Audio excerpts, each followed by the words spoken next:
any discomfort we may feel, whether we were sleeping in our clothes or the floor, the couch, or the sleeping in a chair wasn't so comfortable, that's nothing compared to what people gave up to have the right to vote and use their voice. You spent the night in the Capitol. I'm sure it was all but comfortable. Can you talk to me a little bit about what the last few hours have looked like for you? They just have really felt like us doing what we do so many days on this floor, standing up in solidarity with one another, encouraging each other, and bringing a little levity, just trying to make it a little lighter when the load can feel heavy. But, this really is the people's house that we get have the opportunity to serve within. Because last night and through the night, it felt like home. It felt like you were at home. We had our crazy socks on. We are walking around. We had, some snacks and dinner together. So it just felt like we were at home. Mm. Representative, you initially signed the form allowing DPS escort, and it was yesterday that we saw you rip it up in solidarity with some of your other Democratic colleagues. What made you want to rescind that initial decision?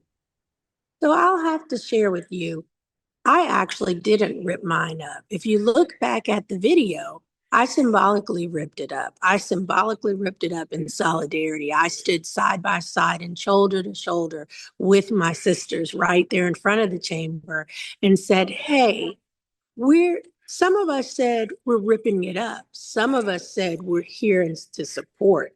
So a lot of us that chose to stay here with our sister, Nicole Collier, didn't rip our forms up.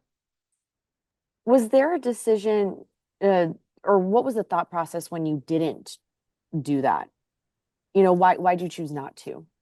So I chose not to because I felt like, one, the act was already done, correct? So why counteract that now?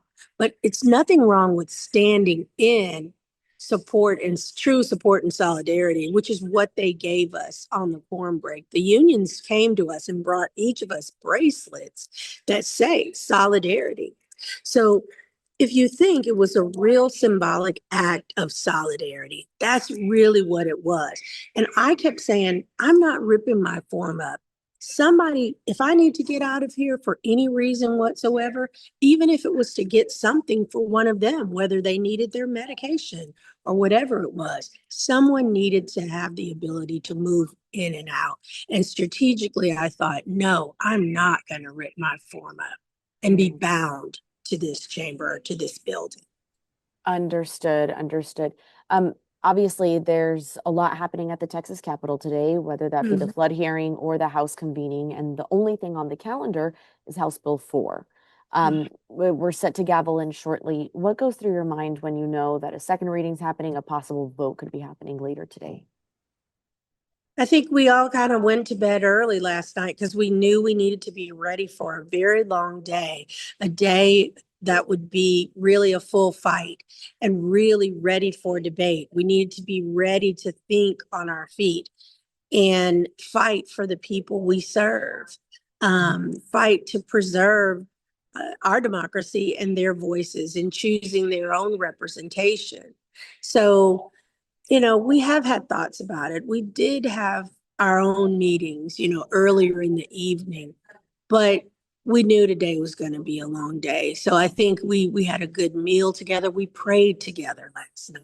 So we were getting ourselves ready for the long day we'll have today. And after 2 weeks of breaking quorum is met with the House majority. Political experts say it's expected that redistricting is going to move forward on the House floor. What are your emotions? That staying last night to support a colleague and dear friend and sister was the least that I could do.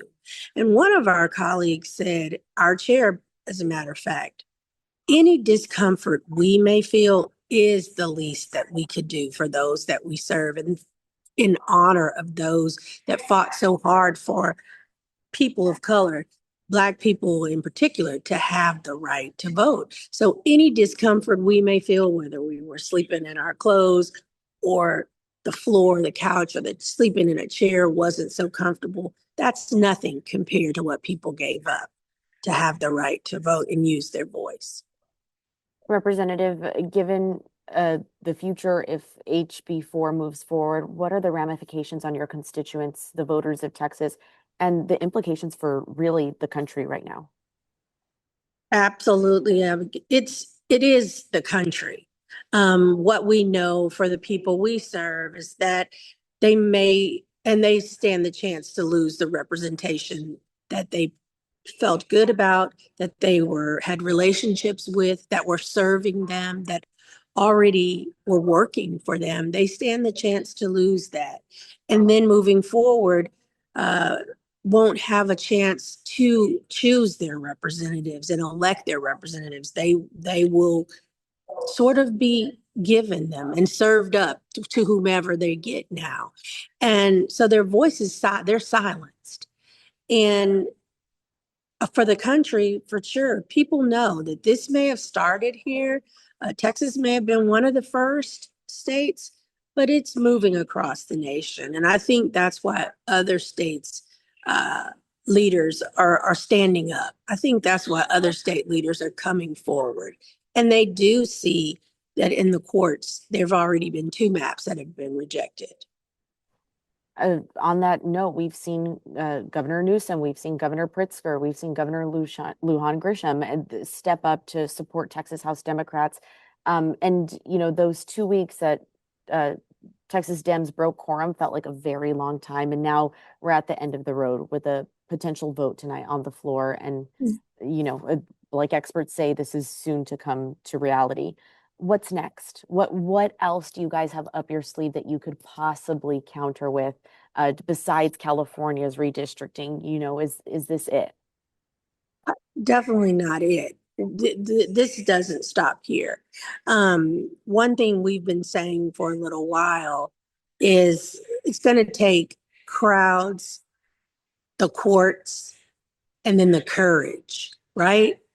So it started with the crowds. We won the battle of in the hearts of public opinion. We won that in the court of public opinion. So now it will go to the courts, and we're seeing Mississippi and Louisiana reject those maps. We stand the chance if we do what we set out to do and what we need to do by making the case today on this floor.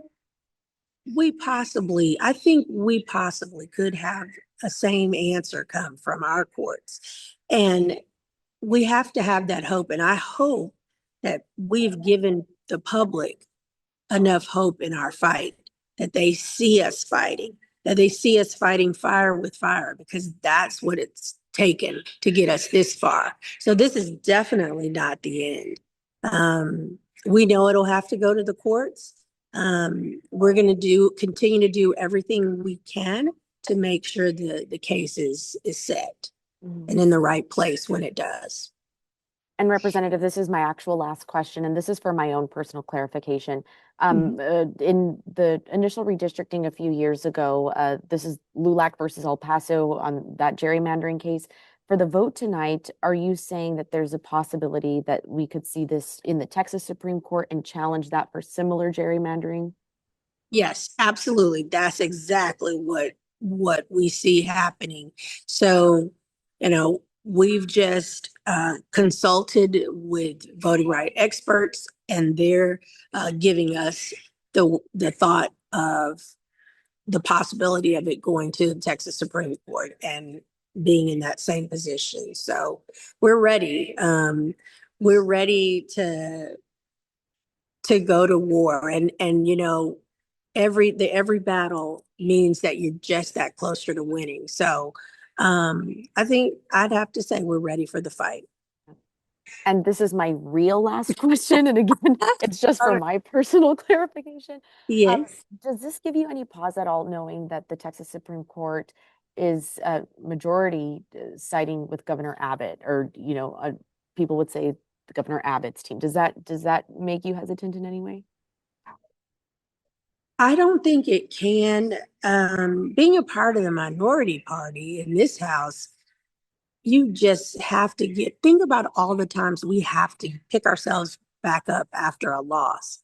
So we fight knowing that that's always a possibility for it not to go our way. But we have to know that we've left it all out on the field and on the line. Because that's what we do every day. We fight with everything we can with the hope that it will come out when the righteous will prevail. Yeah, absolutely. Well, Representative, thank you so much for your time. I appreciate your insight and your feedback, and thank you for your flexibility this morning. That was huge for us. Absolutely. Thank you. It's my honor. Thank you. Thank you. I'll see you on the Capitol floor tonight. I'll see you on the House floor. So I'll speak to you soon, God willing. Have a great rest of your day. I I hope you look get some forward to rest. it. You too. Yes, Thank ma'am. you. Bye-bye. Thank you for watching. Please hit the subscribe button and get the latest news by downloading the CBS Austin News app.